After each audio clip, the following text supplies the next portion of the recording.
আসসালামু আলাইকুম। সবাই নিশ্চয়ই ভালো আছেন। আমি আলহামদুলিল্লাহ খুবই ভালো আছি, যা বলার বাইরে। মানে গরমে এত শীত লাগতেছে। যাই হোক, আমি আজকে একটা সজনে পাতা দিয়ে বড়া করে তারপরে রান্না করব। এটা খুবই আরেকবার করেছিলাম, আমার সাহেব খুব পছন্দ করেছিল এবং আমার বাচ্চারাও খুব মজা করে খেয়েছে। আমরা জানি যে সজনে পাতায় অনেক রকম ভিটামিন মিনারেলস আছে এবং সবচেয়ে বড় কথা হলো যে প্রচুর অ্যান্টিঅক্সিডেন্ট, এবং যাদের ডায়াবেটিস আছে তাদের এই সজনে পাতার যে কোনো রকম আমরা মানে শুনি যে খেলে ভালো। কিন্তু একটা জিনিস আমাদের খেয়াল রাখতে হবে যে আমরা যদি সরাসরি পাতাটা কোনো রকম মানে সরাসরি কোনো কিছু না করে, মনে করেন এই সজনে পাতা ব্লেন্ড করে শরবত করে খেলাম, তো এটা তো আসলে সত্যি কথা যে সব কিছুর মধ্যেই মধু থাকে এবং বিষ থাকে, মানে ভালো জিনিসও থাকে খারাপ জিনিসও থাকে। তো সেখানে আমরা হয়তো ডাক্তাররা এই সজনে পাতার মধ্যে খারাপ কি আছে আমাদের মানব দেহের জন্য সেটা ওনারা বলতে পারবেন। আমরা সেটা মাতব্বরি করে নিজেরা চটচট করে খেয়ে নিলে সেটা হিতে বিপরীত হতে পারে। তো সেই ক্ষেত্রে আমি মনে করি যে আমরা যদি কোনো পাতাকে আমরা গ্রিন টি হিসেবে খেতে চাই, অনেক এখন যেরকম ইউটিউবের কল্যাণে আমরা অনেক কিছু জানি যে পেঁপে পাতা থেকে শুরু করে একদম মরিচের পাতা আছে না, মরিচের পাতাও মানুষ খায়। তো সেখানে আসলে যে কোনো একটা প্রসেসের মধ্যে দিয়ে যেতে হয়। তো সেই প্রসেসটা এইটাকে যেরকম বাজারে অন্য কি একটা নামে বিক্রি করে, কি জানি বলে, সজনে পাতার নাম মনে পড়লে আমি সাথে সাথে বলবো। আমার আসলে থানকুনি পাতা খেতে হবে, যেটা খেলে স্মরণ শক্তি বাড়ে। আমি এটা এইভাবে এড়িয়ে নিচ্ছি এবং এখানে কচু পাতা আছে, এই কচু পাতাটা দিয়ে পেঁচিয়ে আমাদের কোহিনুর আপা এটা কুচি কুচি করে কেটে দিবে। তারপরে আমি এটাকে বড়া করব। সেটা বড়াটা বেসন দিয়ে মেখেও বড়াটা করা যায়, আবার ডাল দিয়েও করা যায়। বড়া করার পরে তারপরে সেটাকে আমি রান্না করব। আমি আমার কাজে যাচ্ছি। আমাদের কোহিনুর আপার সাথে পরিচয় করে দিই। আর মানে সত্যিকার অর্থে এই বাড়িতে আসলে আনন্দে থাকি কোহিনুর আপার জন্য। কোহিনুর আপা আমার সব কাজ সহজ করে দেন। আর সবচেয়ে বড় কথা হলো যে উনি দেখতে সাদামাটা হলেও উনি মনে মনে একজন শিল্পী। উনি খুব সুন্দর, উনি খুব নীরব মানুষ, চুপচাপ থাকেন, কিন্তু যখন কথা বলেন তখন বোঝা যায় ওনার সেন্স অফ হিউমার। এবং উনি সুই সুতায় মেশিনে উনি কাঁথা সেলাই করেন, এত সুন্দর ফুল তুলে। আর আমার ধারণা উনি গানও গাইতে পারেন, কিন্তু আমার সামনে গান না। যাই হোক, আমি দোয়া করি কোহিনুর আপা সুস্থ থাক এবং সবার পেছনে একজন এরকম কোহিনুর আপা থাকে। আপনারা দোয়া করবেন আমাদের জন্য। যে পাতাটা মরা বা ওটা তো নেওয়া যাবে না, সেটা তো নিশ্চয়ই। এই যে আমি দেখাই এরকম, এই তো তারপর পাতাটা এরকম পেঁচায় নিয়ে তারপরে এখানে আপনি যদি হ্যাঁ ধুয়ে নিলেও ভালো হয়, অথবা পরে। আচ্ছা ঠিক আছে আপনি যেভাবে। এটা আমার বাগানের কচু শাক, একদম মিঠা শাক, কোনো গলা ধরে না, মানে ভাপ দিয়ে পানি ফেলতে হয় না, খুবই ভালো মিষ্টি শাকটা।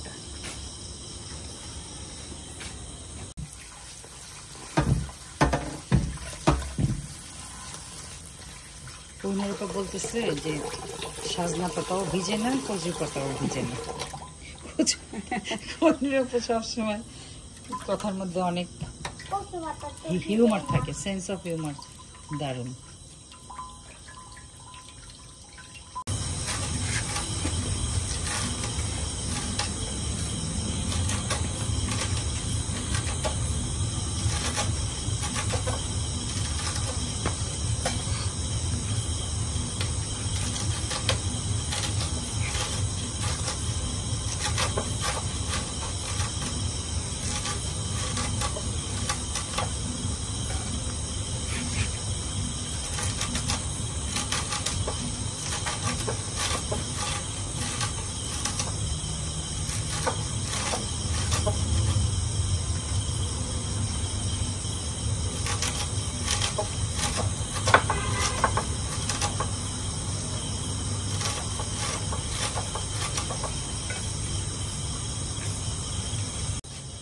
আমাদের দেশে ইদানিং মানুষ অনেক হার্ব খেয়ে থাকে, তো সেই হার্বের আসলে যে কোনো একটা চিকিৎসকের কাছে জেনে নেওয়া দরকার যে কতটুকু আমরা খেতে পারি, কতটুকু খাওয়া উচিত না। যেমন অ্যালোভেরার একদম প্রচ্ছন্নভাবেই দেখা যায়, স্পষ্ট দেখা যায় অ্যালোভেরার ডাটা, যেটা ফ্রেশ ডাটা, সেটা থেকে হলুদ একটা কষ বের হয়। তো অ্যালোভেরাটা আগে যেভাবে আপনি কাটেন, কেটে একটু কাট করে রেখে দিবেন, দেখবেন যে ওই হলুদ কষটা অনেকক্ষণ ধরে ঝরে। ওইটা কিন্তু মানে টক্সিক খুবই। ওটা আপনি যদি স্কিনে লাগান, আপনার স্কিন দেখবেন চুলকাচ্ছে। ঠিক সেরকম এই যে সজনে পাতা যেটা, সেটাকে শুকিয়ে পাউডার করার পরে, এটা না মানে এটা আসলে হয়তো ইংলিশ শব্দ আমি জানি না, এটা মরিঙ্গা বলা হয়, তখন আমার মনে আসছিল না। আবার পেয়ারা পাতা খুব ভালো, গ্রিন টি, পেয়ারা পাতা, গোলাপ ফুল, ইভেন মানে আমরা যেরকম আমরা জানতাম যে আমরা বক ফুল খাওয়া যায়, বক ফুল খাই, এখন সেটা জানতে পারি যে শাপলা ফুল, পদ্ম ফুল, স্থল পদ্ম সবকিছু খাওয়া যায়। আবার দেখলাম যে পেঁপে পাতা না আমার কাছে সবসময় খুব অ্যাসিডিক মনে হয়, যে পেঁপের সাথেই তো অনেক কষ থাকে, সেই কষটা অনেক সময় ভুলভাবে লাগলে সেটা জলে। তো সেই পেঁপে পাতাটাও ভালো করে শুকিয়ে তারপরে প্রসেস করে, এই প্রসেস করার শব্দটা যে বললাম, এই প্রসেস করাটার মধ্যে অনেক ব্যাপার থাকে। আমাদের জেনে শুনে প্রসেস করতে হবে যে আমরা সেটার গুণাগুণ রক্ষা করতে রোদে শুকাবো, নাকি ওভেনে শুকাবো, নাকি সেটা কাঁচাও খাওয়া যেতে পারে, এরকম আর কি। এই জিনিসগুলো আমাদের, যারা আমরা রান্নাঘর সামলাই এবং যারা পরিবারের মানুষদের সেবা দেই বা নিজেই মনে করেন, আমি হয়তো শুকানোর জন্য রেগুলার অ্যালোভেরার জুস খাচ্ছি, কিন্তু সেটা কিন্তু আমি একজন ডাক্তারের কাছে শুনেছি সেটা সরাসরি অ্যালোভেরার জুসটা মানে কিডনির জন্য ভালো না। তো সেই ক্ষেত্রে কি করা যেতে পারে, যে খাওয়ার জন্য অ্যালোভেরার জুস যেটা বাজারে পাওয়া যায়, সে ভালো ব্র্যান্ডের, সেটার উপরে আমরা নির্ভর করব। একদম রাস্তা থেকে একদম অ্যালোভেরা পাতা তুলে এনে সেটা সরাসরি আমি খেয়ে ফেললাম, সেটা তো হয়তো আমাকে স্যুট নাও করতে পারে। তো সেই ক্ষেত্রে এই টাইপের বোনাজি টাইপের যে জিনিসগুলো আমরা ইদানিং খুব ব্যবহার করছি, সেগুলো খাওয়ার ক্ষেত্রে আমরা একটু সাবধান হই, একটু পড়াশোনা করি, একটু জেনে নেই। আসলে জেনে নেওয়ার কোনো বিকল্প নেই।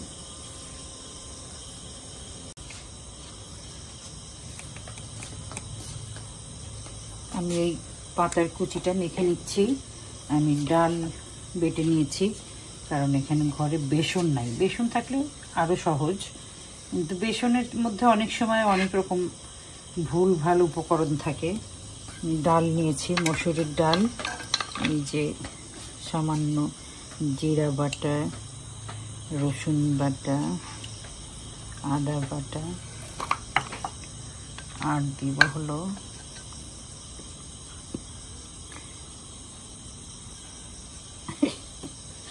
বলতেছে না কেন, একটুখানি ধনে গুঁড়া,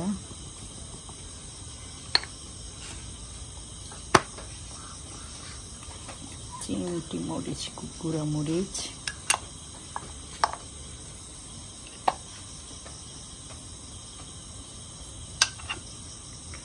হলুদ গুঁড়া। আমি এখন এটা মাখার পরে তারপরে কাঁচা মরিচটা দিব। এটা ভালো করে মাখতে হবে যাতে মানে বাইন্ডিং হিসেবে মসুরের ডালটা কাজ করতে পারে। সেইভাবে করেই আমার আসলে এটা ভাজতে হবে, না হলে এই বড়াটা বাঁধবে না।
আমার বড়াগুলা কোহিনুর আপা ভেজে দিলেন।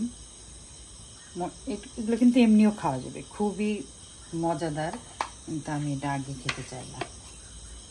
আমি এখন এটাকে রান্না করব। পেঁয়াজ দিলাম, কাঁচামরিচ দিলাম। আমার মশলার কোনো সিরিয়াল নাই, ফাইনালি সালুন ঠিকই স্বাদ হয়ে যায়। একটুখানি গুঁড়া মরিচ,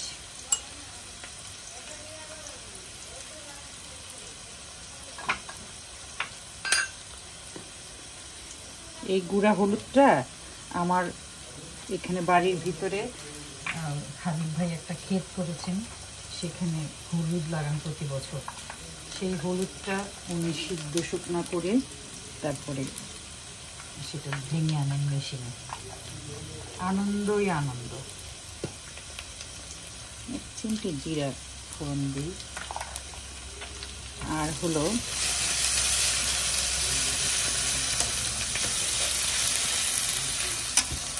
আমি এখানে একটা কথা বলি, তখন মশলাটা কষানো হয়। এই টাইপের যখন মনে করেন যে পুঁই শাকের বড়া, পালং শাকের বড়া, বা এরকম মানে আর কি কলার মোচার বড়া যখন করে রান্না করে খাবেন, যেটা আপনি আপনার পরিবারের স্বাস্থ্যের জন্য চিন্তা করছেন যে আমার পরিবারকে ভালো খাবার দিব। বাচ্চারা তো শুধু চিকেন খেতে চায়, বাচ্চারা শুধু মানে সবসময় একটা মাছ গোস্তের উপর থাকতে চায়। তাদেরকে যদি এইরকম খাবারে অভ্যস্ত করতে চান, তাহলে একটুখানি বুদ্ধি করতে হবে যে এই শাকের বড়াটা, এটাতে আমি এই মশলার মধ্যে দিচ্ছি যেটা, সেটা স্পেশাল, সেটা হলো বাদাম বাটা। একদম এই যে আমার এতখানি বাদাম বাটা লাগবে না। আমাদের চীনা বাদাম আছে না, চীনা বাদাম, কোনো ভাজি টাজি নাই নাকি, বাজার থেকে যখন আনলো তখন ভাজাই ছিল, আধা ভাজা। আমি যখন ছিললাম তখন কাঁচাই মনে হয়েছে। এখন এই বাদাম বাটাটা দিলাম। এখন এই বড়াটা যখন এই মশলায় দিব, তখন এই সালুনের স্বাদটা একদম রাজকীয় হয়ে যাবে। সেই ক্ষেত্রে আপনারা যেটা করতে পারেন সেটা হলো, যে কোনো মশলায় আপনি তিল বাটা দেবেন, বাদাম বাটা দেবেন, তারপরে মিষ্টি কুমড়োর বীজ বাটা দেবেন, তারপরে সূর্যমুখী ফুলের বীজ বাটা দেবেন, কাজু বাদাম তো আছেই, এবং তিসি খুব ভালো একটা বীজ, ভালো সিড তো, এবং সরিষা যখন দিবেন তখন দেখবেন যে রান্নাটাই করেন সেটা খুব মজাদার হয়ে যাবে। আমি বিশ্বাস করি আমার এই সালুনটা ফাইনালি খুব সবাই যারা আছে সবাই চেটে ফুটে খাবে।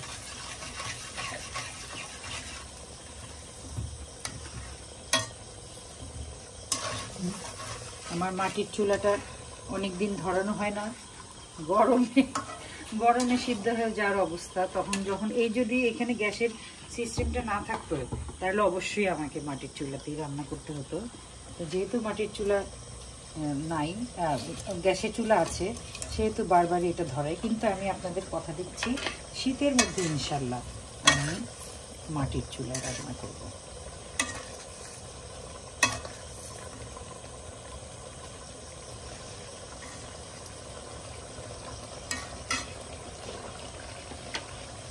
কাঁচামরিচ আগেও দিয়েছিলাম, আবার একটু দিই। কতক্ষণ পরে আমার এই সালুনটা শেষ হয়ে যাবে রান্না।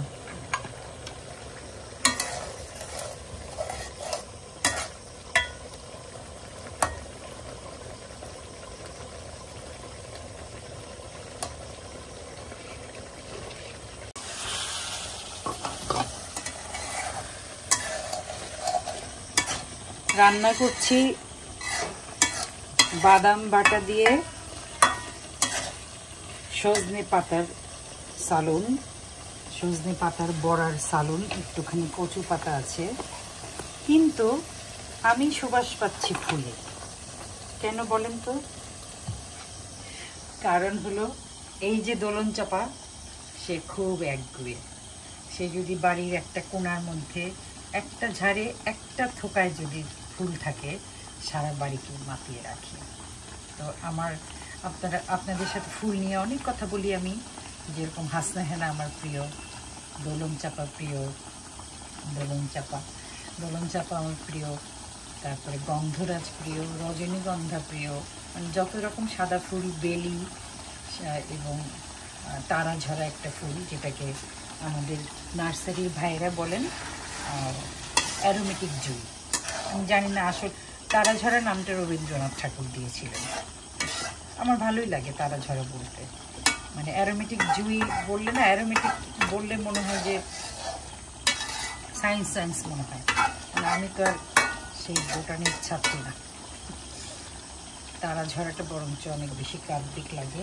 আমি রান্না করছি বাদাম বাটার সালুন, বাদামের সুগন্ধ, কিন্তু সেটাকে ক্রস করে বারবার আমার দোলন চাপার সুবাসটা আমার কাছে আসছে।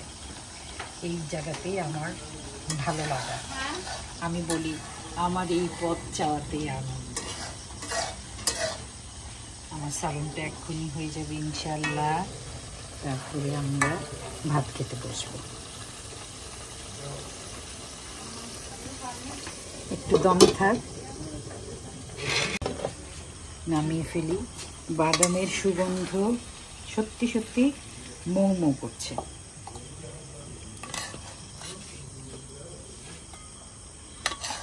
আমার সাহেব এই সালুন খাবেন না, এই এক্সপেরিমেন্ট একদম পছন্দ করেন না। চুলাটা বন্ধ করে দিই।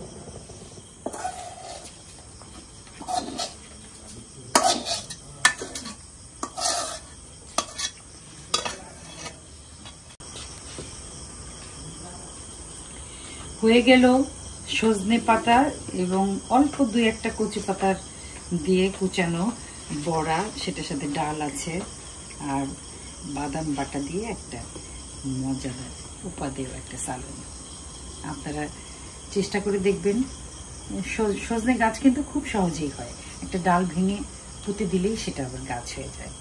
তো সামান্য বড় বড় 10 ইঞ্চির টব আছে, যে সেই টবেও কিন্তু সজনে গাছ হয় এবং সজনে ধরবেও বটে।